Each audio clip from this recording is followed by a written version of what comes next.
Thanks a lot, Program Director. Let me start by recognizing my colleague, the MEC for Health in the Eastern Cape Province, Ntadogasi Kapa. Distinguished guests, ladies and gentlemen, good evening. Molweni, it's a great pleasure to join this gala dinner celebrating oral health and Operation Smile outreach in Mthatha.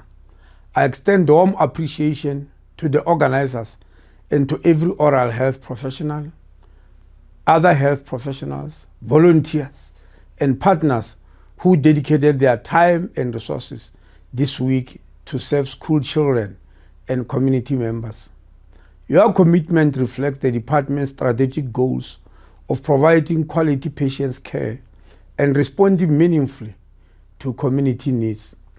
As we gather this evening, we are reminded that South Africa continues to face a quadruple burden of disease: HIV and TB, maternal and child mortality, non-communicable diseases, and finally, violence, injuries, and trauma. Oral health is not separate from these challenges. It is deeply intertwined with them. The World Health Organization, its 2021 resolution, recognized oral health as an integral component of general health. Oral disease are among the most widespread non-communicable conditions globally, affecting an estimated 3.5 billion people.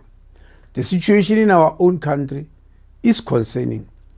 Nearly 60% of 6-year-olds experience dental decay, and this figure rises to 90% in adulthood.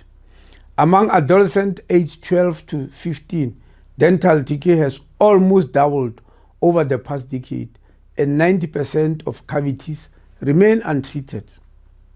Around 35% of our senior citizens have lost all their natural teeth. These numbers are not just statistics. They represent millions of South Africans living with pain, discomfort, and diminished quality of life. Good oral health is not a luxury.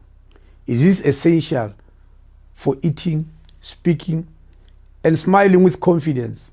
When oral diseases go untreated, the pain and infection affect school attendance, productivity at work, and social participation. They also contribute to the worsening of other chronic illnesses such as heart disease and diabetes. Oral health and general health share the same risk factors. A diet high in sugar, tobacco use, and excessive alcohol consumption harm both the mouth and the body.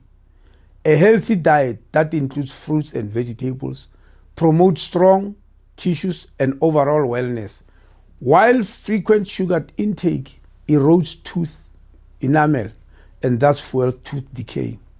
Smoking remains one of the most significant risk factors for oral cancer, gum disease, and bad breath. When combined with excessive alcohol consumption, the risk of developing mouth and throat cancer increases sharply. Excessive alcohol irritates the soft tissues of the mouth and throat, making them more vulnerable to the carcinogenic effects of tobacco. There is also strong scientific evidence linking diabetes and periodontal disease. People with poorly controlled blood sugar levels are more prone to gum infections, and treating these infections has been shown to improve blood sugar control in patients with type 2 diabetes. This is why the integration of oral health into chronic disease prevention and management is essential.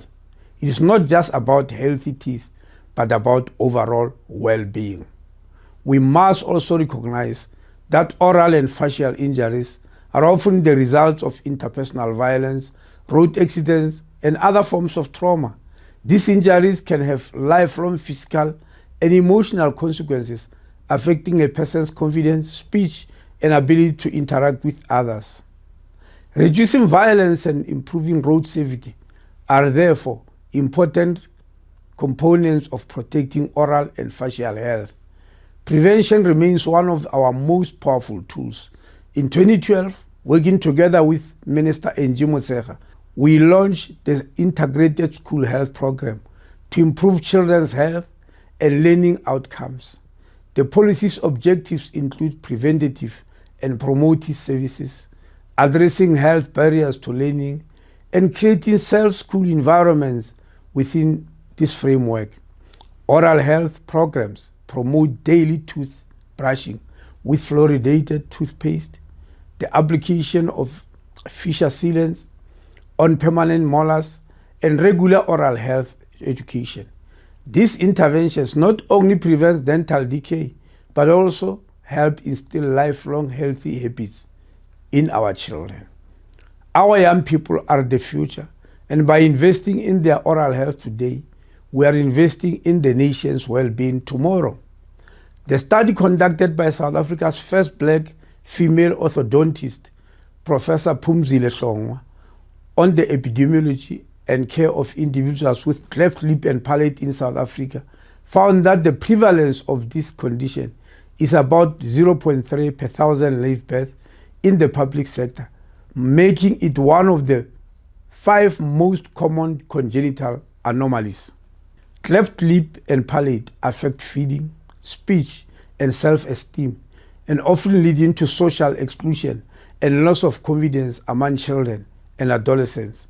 The work of Operation Smile South Africa in providing corrective surgeries and restoring smiles has been transformative for children born with cleft conditions. Beyond surgery, these interventions restore dignity, improve communication, and open doors to education and employment. For that, we are deeply grateful to Operation Smile and all partners who make this possible. Globally, the importance of oral health has been recognized through the World Health Organization's Global Strategy on Oral Health 2023 to 2030, which emphasizes governance, health promotion and prevention, workforce development, oral health care, information systems, and research. In August this year, in Lusaka, African health ministers adopted a regional framework to improve financing, workforce capacity, and access to treatment. South Africa is aligned with these global and regional efforts. In April 2024, we approved the National Oral Health Policy and Strategy 2024 to 2034, a roadmap for integrating oral health into the broader health system. The policy prioritized integration with non-communicable diseases programs, improved coordination at all levels, expand mobile and outreach services, and the training of fit-for-purpose oral health professionals and dental technicians. It ensures that free basic oral health care is available at primary health care facilities, and that oral health is included in the Road to Health booklet and community health workers manuals. To support implementation, we are strengthening data collection through district health information system and maintaining national treasury transversal contracts to ensure a continuous supply of essential dental materials and equipment. These collective actions reaffirm our commitment of making oral health accessible, equitable, and sustainable. This week's outreach in Tata is a shining example of what can be achieved through partnerships. By working together, the government, academic, civil society, and the private sector can bring care to those who need it most. Hundreds of children and adults were served, receiving not just dental care, but also health, education, confidence, and hope. I wish to express my sincere gratitude to the Eastern Cape Department of Health, Operation Smile South Africa team, and all oral health professionals, dental students, and support staff who participate in this outreach. Your dedication and compassion are commendable. You have demonstrated what it means to serve with purpose and to bring our policy commitments to life at the community level. Let us continue to strengthen these collaborations and make oral health a priority within our broader agenda for universal health coverage. Every smile restored represented a life changed, a burden lifted, and a community empowered. Together, we can ensure that oral health is not the privilege of a few, but the right of all South Africans, regardless of their socio-economic status and geographic location. Thank you and enjoy the rest of the evening.